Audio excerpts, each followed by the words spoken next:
The Ilkhanate really deserves its title. Here in EU5, it's very much on its last legs. There are only 3 successors left to Hulagu Khan, the founder of the Ilkhanate, and all of them are essentially puppets of the various warlords within it. Except for one. We have here Musa Borjigin. He was a puppet, essentially, but a few months before the start of the game, his controller died, making him independent.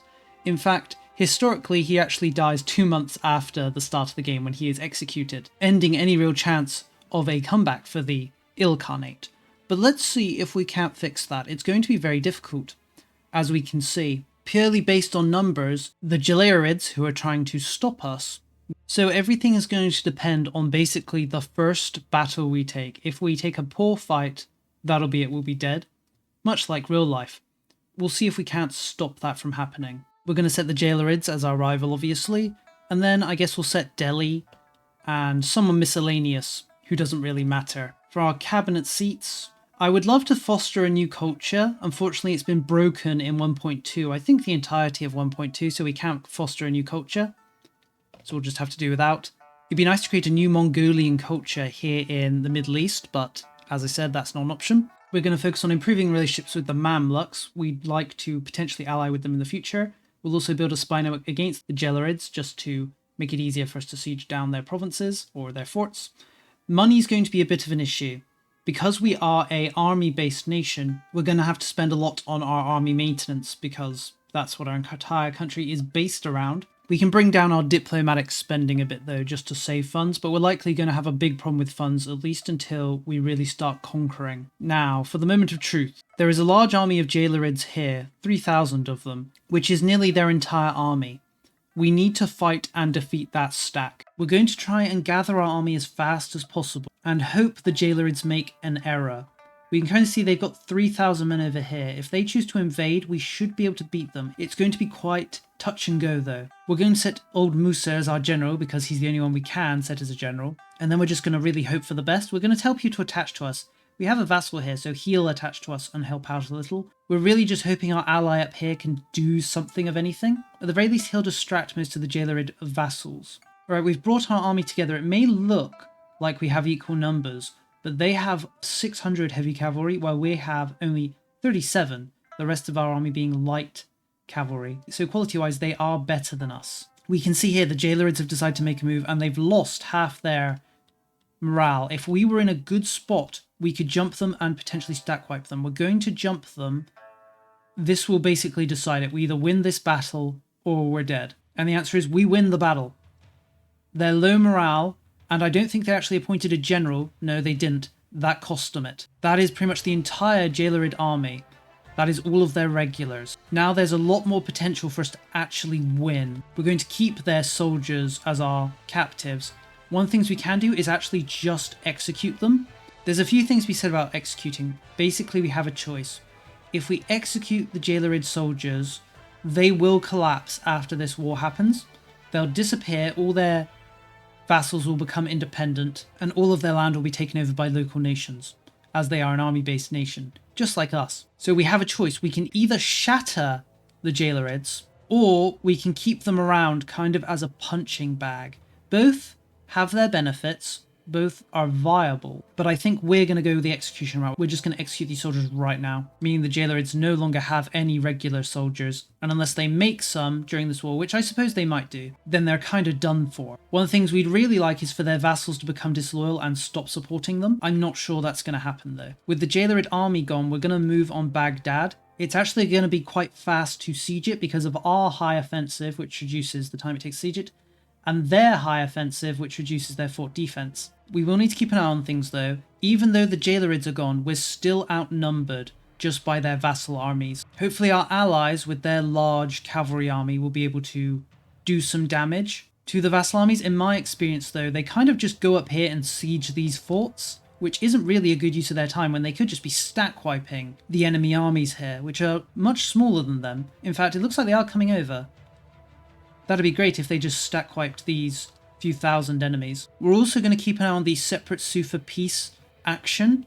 If one of the Gelarid vassals drop below 50 loyalty, they may be willing to make peace with us. Alright, we've taken Baghdad. That's excellent. Things are actually going pretty well. Surprisingly so. Normally I find our allies just all die and leave us alone in the world. So let's think about what we want from this war. We want to full annex the Jailerids. Currently we can't because they're quite large, but in a few months an event should trigger that results in all of their northern land becoming independent. Once that happens, it'll be very easy for us to just full annex the territory we have here and shatter them. Here's an army of the Etrinids, the strongest vassal of the Jailerids. They actually can become independent and revolt, but they've brought their whole army over here, and since our allies decide to attach to us, we're just going to annihilate them. That'll give us a lot of war score, pushing us up to 51. The numbers are looking a lot more equal now, and without the Jailerids to actually lead their soldiers, it shouldn't be too difficult for us to now win this war.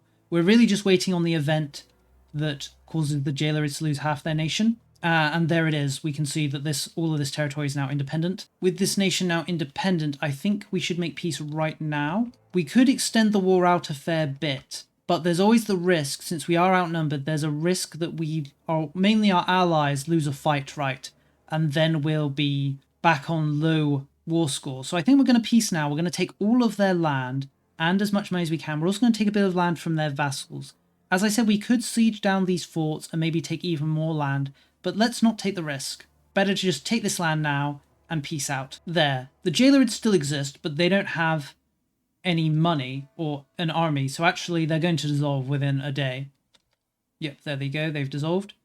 All of the nations they had enslaved have become independent. It's too bad we don't get the option of vassalizing themselves, which we would have done if they were a normal nation that we annexed. Ah well, our ally actually survived the war. They usually die, so it's nice to see that they're still here, though they are a rival for the leadership of the Ilkhanate.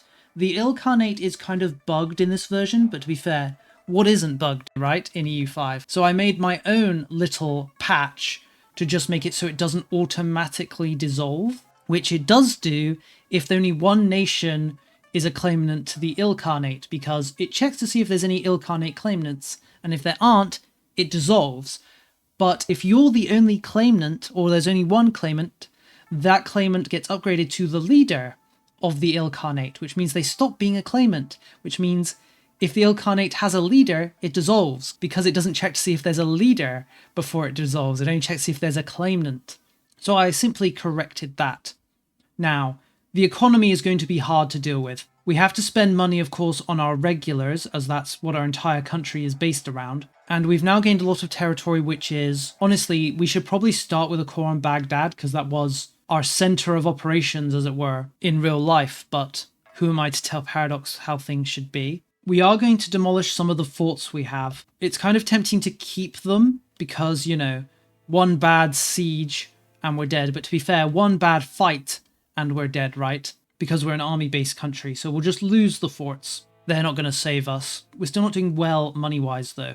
Likely what's going to happen is we're just going to have to bite the bullet and maybe take a few loans and let the costs increase. Now that we no longer have any rivals within the Ilkhanate, we're going to think about rather rapidly expanding. A plunder-based economy, I'd call it. Because we have access to this CB here, the unification of the Ilkhanate, which reduces the cost of taking land by 25%. So we're going to attack nations that we can, that are in the Ilkhanate, annex them, take all their money. We can release nations. I've actually been thinking about it. We can either release lots of nations and do the old vassal swarm, or we can try and hold everything. Normally holding everything is kind of a bad idea, but as a horde, we can actually stack quite a few things that increase our proximity. We can see right now our proximity spread is around 37%, and there's a law we can switch over to, the tribal organization law. We're currently set to steppe warbands, which does give us a little bit more manpower, but we're making quite a bit of manpower at the moment. We can switch over to federal tribe, which will give us 20% proximity spread, boosting us up to 50. And once the Renaissance comes around, we can then get that extra 10% that we can get from choosing the admin ideas. So we're going to be able to get our spread quite high across our nation, even though it won't be cored. It not being cored is going to be the problem, right? First things first, we're going to core... Well, that's not core. We're going to core Baghdad and then probably move our capital there. Probably. Although we don't necessarily need to. We are on the river that Baghdad is connected to already. So moving to Baghdad won't necessarily make a huge difference. But I feel like it's a better location to spread control from. As I discussed, our proximity is going to be pretty high and easy to spread, so we want a more centralized location for our spread. We're also going to close all of the marketplaces in our nation. They're not really helping us, as we barely make any money from markets. We'll also do the same with the temples, even though they're not costing us much. We're going to keep our unique building that gives us manpower, though. They give a staggering 50 manpower. Kind of crazy, isn't it? And it actually looks like that's enough for us to start making money. I actually didn't expect to. I wonder if I've done something wrong.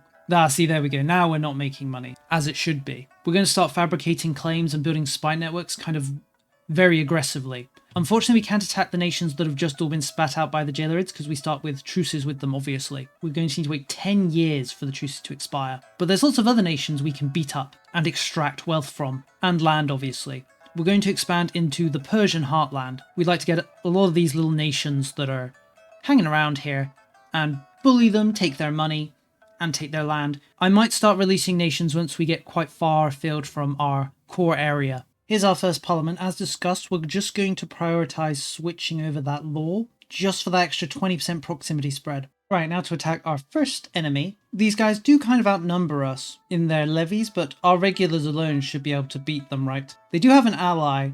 This ally has quite a few vassals, and one of them is quite strong. They're also very disloyal though, so they shouldn't have a big impact.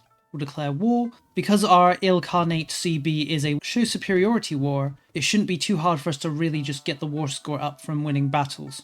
And here's the Renaissance, as discussed. We'll go admin and we'll rush down for the extra proximity spread, which should push our proximity spread to 60%, which is pretty excellent. On the note of this war, we've pretty much won. We'll extract some money. We'll leave the allied nation. We don't really care about fighting them, right? We'll just take what we want and get out. That does give us more uncored land, but we'll just have to make do. We have had a bit of a coalition form against us. This could be nice, though. It's only got 2 nations in currently, and I don't think it's going to expand to more. So if we attack these guys, we could potentially annex both of them at once. We'll have to keep an eye on the antagonism, of course, though. But we'll begin building a spy network on one of them. One of the things I'm scared of most of is Musa dying without any sons. We don't really want to lose our royal family. We currently have 2 sons, though. They've both just been born, though. Hopefully they can survive. We are going to go into a bit of debt, but I feel like it's kind of inevitable. The only way to avoid it would to be vassal max, and as I mentioned, I want to try and avoid vassal maxing. It's one of those things that we always do, right? So it'd be nice if we could avoid vassal maxing for a change. Alright, CB available. We're going to attack into the coalition. Purely based on numbers, we shouldn't really have any problems. They do have more than us, but those are all just levies, right? I think we'll also call up our own levies in this war. We could use them to siege down forts if we need to. There's the primary enemy stack wiped. So let's think about this actually. We could just annex all of these people. The only thing we'd need to be worried about is antagonism, which honestly might be a little too much. We haven't managed to get the Mamluks as an ally, and I'm not sure we're going to be able to. We're only 23 off. I suppose the fact that we're being targeted by a coalition is what's turning them off a bit, and the border distance and our strength. So maybe we shouldn't go crazy. Maybe we should just use this war to extract wealth then. Let's see about that. Let's see about just beating up the Injuids and extracting money from them instead of annexing them. I think I will annex these bits of land, though, belonging to our enemy and his friend. We've gotten another parliament. I think I'm going to start pushing towards centralization. We do have 1 vassal, and that's pushing us towards decentralization. But since we're trying to avoid going decentralized by having vassals, that extra proximity spread from centralization could really synergize well with us. Just as a reminder, our proximity spread is currently 61%. If we full max centralization, that will be an extra 20% on top of that. Looking at it though, I'm not actually seeing any laws that would really be worth changing to increase our centralization. The only one I can think of here is this legal basis law. The one we currently have gives decentralization, but it also gives proximity spread, so I'd rather keep it. With that said, I guess we won't really be changing a law then. I guess we'll ask for more taxes. And then I think I'm actually going to revoke this communal lands. It does make the peasants a little happier, decreases the power of the nobles, but it pushes decentralization by 0.20, which is quite a lot, so we're just going to get rid of it for now. At the very least, that alone will have us start being pushed towards centralization. To be fair though, once the parliament ends, we'll stop gaining that push. We're going to be keeping an eye out for events that give horde unity, and then we'll likely pass some or hand out some privileges that will give us more centralization. As discussed, we're not going to take any land from the Indurids. We're just going to extract wealth from them, get war operations. I guess we'll humiliate them as well. Is there anything else?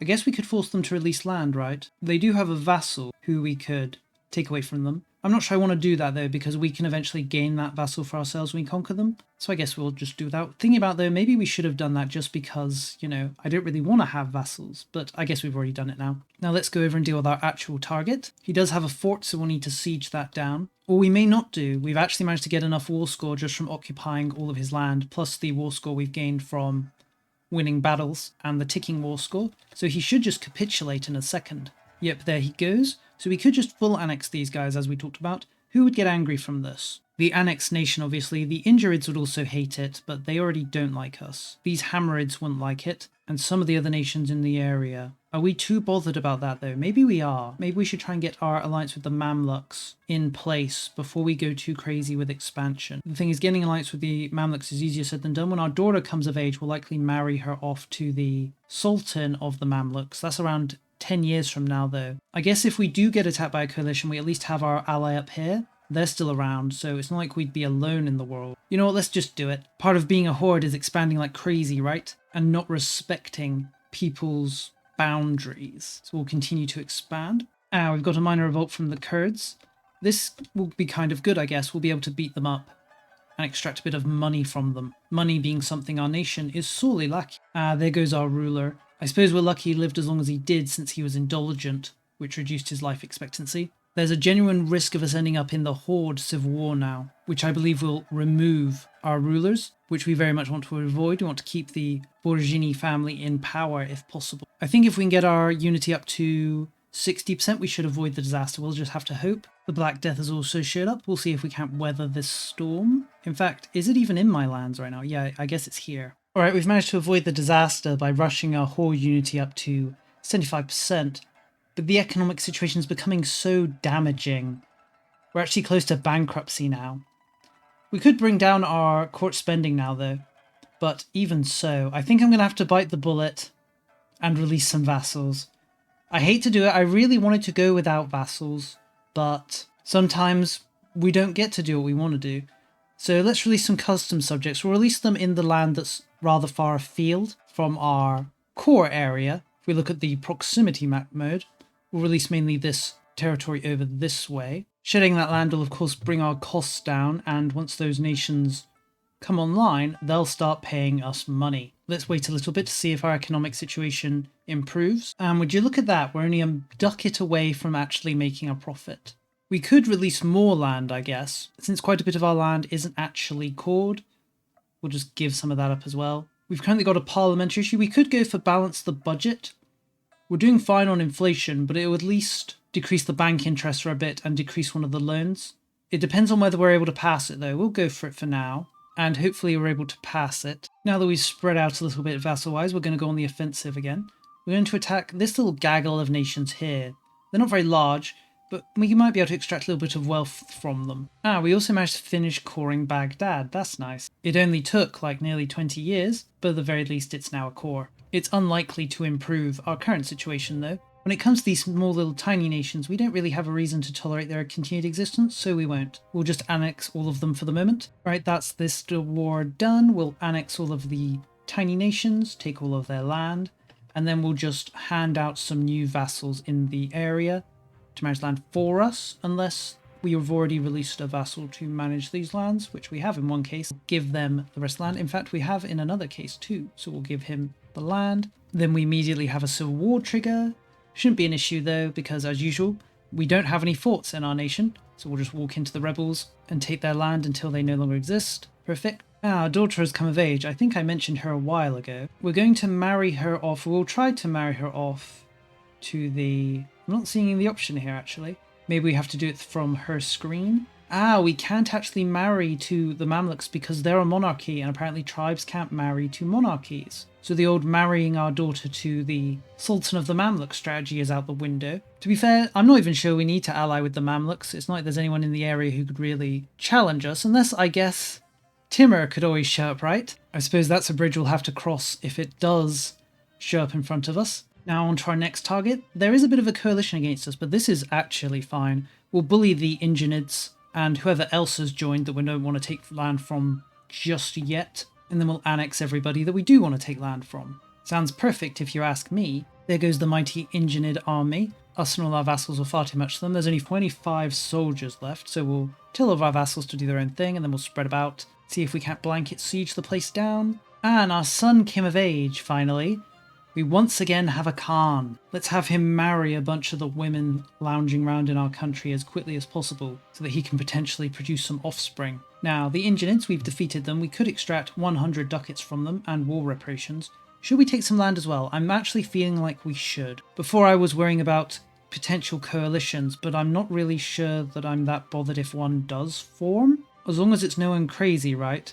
And more land means more vassals that we can spawn, which doesn't make me feel good to say, but it is the truth. Then we'll annex the rest of the people in the war. We'll use the wealth we gain to pay off some of our loans. We'll stop paying army maintenance, obviously. Then we'll release some people, or hand out land to existing vassals in places where they control part of the Provence. And there we're actually making money. Feels a bit strange to say. For our next target, we're going to attack these Sutayid. I probably should have done this a lot earlier actually, because they already have a vassal swarm here in the northern part of the country. So by conquering them, we can actually steal their vassal swarm, since they're not a tribal nation or a army-based nation like the Jailerids were. So they won't shatter and disappear. So we'll attack. It's our vassal swarm against theirs, and I think we're going to pretty comfortably win. We will have to keep an eye out though. Annexing them may cause the amount of vassals we have to grow too high, to the point where it's hard to keep them all in check. I don't think we'll go over our diplomatic capacity limit though. We currently have 9 diplomatic capacity. It could happen though. At the moment we're not spending anything on our diplomatic spending, so it really should just be fine, right? And we could always nip back a little in the advanced tree and grab that usual 20% diplomatic capacity if we need it. There we go, a very fast war, mainly because they didn't have much land and their vassals didn't really help them. A lot of them just sat in their nations, probably because I stat wiped them and they couldn't unify, so we'll annex them, causing all of their vassals to become our own. As I mentioned, it looks like one has become very rebellious. He says from events, but no one else seems to be bothered amongst all his friends. So maybe he had an event, maybe his culture was forced on him, or religion, perhaps, and that's made him rebellious and angry, and we've now inherited that, but I'm not bothered. We'll hand out the land we took up here to one of the local vassals we have now to manage, as there's not much reason for us to directly control it. Alright, we've managed to pay off all our loans. You didn't think you'd live to see it, but it's done. We can now move on to our next target, the Eretronids. We could go and beat up the Ottoman, for example. Maybe we should tributize them. We could tributize the Ottomans and have them pay us to continue to exist. That does sound quite funny. For now though, let's work on the Etronids. They're quite strong. And by strong I mean they have 6,000 levies. But they're also calling in some of the Turkic tribes to help them. We'll see if that can make a difference. I somehow doubt it. Right, there's a big army here, around 9,000. There's 15,000 enemies, so this is about half of the army, or a little more than half. If our vassals would come attached to us, we would probably try and strike them. Looks like they are coming over though. There, I'm feeling pretty good. Let's strike at them. And we annihilated them. Perfect. There's only 6,000 men left. Apparently enough, none of those soldiers in that were the Etronids. The Etronids must have kept their army back somewhere. I can see a battle is about to take place here with the Etronids, but I don't see the Etronids somewhere. Let's let this battle happen on our vassal. There he is. So there's the actual Etronid army. Normally I would think about attacking them, but they're currently on a mountain. Yep, so I don't want to risk our cavalry on such a terrain. Let's just see where they go. It looks like they're running north. I suppose all of this territory is theirs, so it's not outlandish for them to try to escape north into it. But because of the mountains, it's going to be hard to get a good fight. Though they're going to attack our vassals here. If we join the battle, we should be able to get a good fight. Although it looked like our vassals were immediately annihilated, so we ended up arriving and hitting them on the fort. It looks like we're going to win though, together with our large vassal armies. There they go. Was that a stack wipe? Yeah, it was. Right, guess we can just go to the usual blanket siege stage. We're not going to take any land from the Turkic tribes who've joined the war, obviously, because, you know, they're very far afield at this point. we'd be stretching ourselves a little thin. But we can bully them and extract wealth from them. There is never a reason not to do stuff like that, obviously. Thinking about it, we could tributize them. It might be a little too much on the war score though. Let's not go too crazy, right? The Mamluks are right there. If they turn hostile, we'll be in a poor situation. We'll conquer the Etrinids. One thing we could do is just immediately release them after conquering them. I don't think we'll do that though. There's not much reason to have a large vassal over here when we could just dismantle them and cut them down into smaller vassals who are easier to manage. That has brought us over our diplomatic capacity limit though, and it's also brought us up to a border with the Mamluks, although it's brought our vassals to a border with the Mamluks. We ourselves don't have a border. Even so, we are quite close to being able to ally the Mamluks. It's only the likelihood of a coalition that's putting them off allying us, with our diplomatic capacity already over the limit. I'm not sure allying them would be a particularly good idea. We are integrating some of our vassals, or at least one at the moment. Problem is, it's going to take literally decades, and there's not much we can really do about that, at least for the moment. I was talking about tributizing the Ottomans, but it looks like we can't because the cost of tributizing them would just be too high. That's really sad. Turning the Ottomans into our tributary would have been very appealing, but I suppose the game said no. Ah well, we'll look elsewhere then. We've actually conquered, I wouldn't say most of the Ilkhanate, but definitely large portions of it. I'm thinking at this point we stop creating vassals and start managing land ourselves. As long as we stay with a positive income, we can eat the low control that we'll have in any land that we take. That isn't our cores, obviously. The son has come of age. He was a prodigy, which means he's got pretty high stats, 156, 81. Kind of low on the dip though, being only 58.6. But I'm sure he'll do. I'm sure the game will kill him before he succeeds. One thing we could do is switch out our succession law. We're currently on the tribal oldest male, which results in losing 50 horde unity on the death of our ruler. We could instead switch over to matrilineal non-exclusive, which means we'll only lose 5 horde unity on the death of our ruler. Of course, it will cost us 50 horde unity to switch over, as well as 50 stability. But I think I'd rather do that now, when it wouldn't really matter, because our ruler's not dead, than risk another potential disaster because our ruler died and his son wasn't old enough. I say all that, and then we immediately get the Horde Civil War once our Horde unity dropped to 50. Shouldn't be too big of a deal though. We only need to increase our Horde unity back up to 90 and get our stability to 25. That's probably going to be what takes a while. Getting from 60 to 25 with the stability can be quite time consuming. Who knows, maybe we'll get some nice events. Despite being a disaster, we're not going to stop expanding. We're going to keep attacking the people that dare defy us, and the restoration of the Ilkhanate. I do think we want to fight our main rival at this point though, the Chobanids. They have 4,000 regulars though, mainly light cavalry. I'm not sure our 1,000 regulars can stand up to them. The game thinks we're stronger than them, but I'm just not quite sure. I suppose our levies are cavalry as well, so it wouldn't be that big of a difference, us having levy cavalry versus their regular cavalry. And the cost of making more regulars is still pretty expensive, and not something we can really afford right now. But let's first deal with the Ayyubids. Not that I'm actually doing anything, I'm leaving this one to the vassals. That's that war over. I did say I was going to try and keep a hold of all our land, but with land like this that's so far away, I'm not going to release vassals. I'm just going to hand the land over to existing vassals because it's only like 1 or 2 locations, and we already have vassals in the area who can manage it. Now, the Choabids, or Chobanids. Should we strike them? If we add up all our vassal armies, we have around 30,000 men, I think, just from our vassals. So let's try it. What's the worst that could happen, right? I suppose the worst could happen is they stack wipe all of our vassals, and then they stack wipe us. But I'm feeling positive. I know from experience that regulars can be worn down by the endless tide of levies. And it looks like they've immediately taken up position on a fort and started sieging it. They've actually been cut off food-wise, so they're going to take attrition. Ooh, looks like they're pulling back. I was hoping they would stay there longer. I've ordered our boys to attach to me, but I'm not really seeing them come over and attach. Ooh, looks like they jumped on us out of the darkness. I didn't see the fight, but we clearly won. Did we stack wipe them? No. Oh no, we captured them. We captured the units that survived. That's excellent then. The war's pretty much over now. Let's just go around and blanket siege them. Clearly regulars aren't all they're cracked up to be. These guys are a army-based nation though, so really we need to kill those soldiers we got from them. Otherwise they'll continue to exist even if we take all of their land. Let's see what the peace deal looks like first before we make any moves though. Alright, we've full occupied their nation. Could we annex them? We could.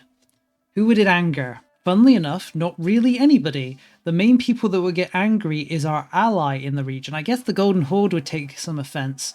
Only 29 antagonism though. No one except our ally is going over the 50. And to be fair, we probably don't want to ally with them anymore because, you know, we'd like to become the only Ilkhanate claimant. And they are another one. So before we do anything, let's kill those soldiers. I guess we could not kill them. And then they would just become an army-based nation with no land. Let's do that, actually. I'm curious to see what they'll do. So we'll annex them, take all of their money, giving us a lot of territory. I was saying, you know, I don't want to release any more land, but, I mean, this land is very far from our imperial core, and there's a lot of it. First things first, let's hand out any land that our vassals have provinces in, and then I guess we'll have to release a lot of it. You can probably hear my dissatisfaction with doing so, but it's not like there's really an alternative, especially because there's no connection to this land from our core. So we can't even get the high proximity spread that we get in land that we haven't cored, because we have no connection. So proximity spread is 0. Ah well, it is what it is. One thing we could start doing is releasing vassals and just conquering them back. Before we think about that though, we are going to have a revolt by the rebellion that's formed through the Horde disaster. So let's see how strong they are. Well, they're pretty tiny if you ask me. They have 5 soldiers though. And we get an event to do something. We'll do the inspiring speech for the extra stability. And then we'll just walk over, we'll kill their 5 soldiers, and then we'll conquer them. Victory for the Khan. We gain 20 Horde unity and 7 stability. We should probably spend that Horde unity on something since we are at max right now. I guess we'll hand out some Dhimmi privileges. They have quite a few nice ones that help with tolerance. And then because we're still in the disaster, it looks like a new warlord shows up. Our stability is closing in on 0 though, so hopefully we can achieve the 25 we need before then. I mean, even if there is another rebellion, I mean, we completely splattered that one, right? And we gained lots of stability and Horde unity from winning. So maybe it's better to just stay in this disaster forever and just get those free events. How devilish. We probably won't do that though. One thing I am having a problem with is I can't tell where my land begins and the people who still exist within the Ilkhanate ends. Let's switch over to the Overlord uses, vassals use Overlord color map mode. There, much better. Now we can see the full extent of our realm and the few nations that exist up here in the north that still defy us. There's only a few that we need to clean up. It'd be nice if they had all allied together so we could kill them all at once, but it looks like they haven't. Sad. There's also the Persian nations we need to crush. There's quite a few of them, and they're quite large but very weak. Let's switch back over to our blended map mode. How are the Mamluks feeling about us? They still love us, so no real risk of an attack by them. How's our ally feeling? Oh, they actually broke the alliance, looks like. That's excellent then. That means we can make a move on them. I'm not sure when they broke the alliance. They might have broken it a while ago and I just never noticed. Not that it particularly matters, but we'll think about striking them. They're also a tribal nation, or a horde, so we'll shatter them. They also have quite a few vassals up here in the north though, who are going to gain independence that we won't be able to stop. Maybe we'll just full annex all of their vassals. That way we won't have to worry about them popping out and becoming independent nations, right? But I think for now we're going to leave things here. Things haven't gone perfectly. I wouldn't even say things have gone the way I wanted to. I didn't want to release vassals. But sometimes we have to sacrifice our personal beliefs in order to make money. And that's what's happened here today. Do let me know if you've enjoyed this video. I'll thank you for watching and see you next time.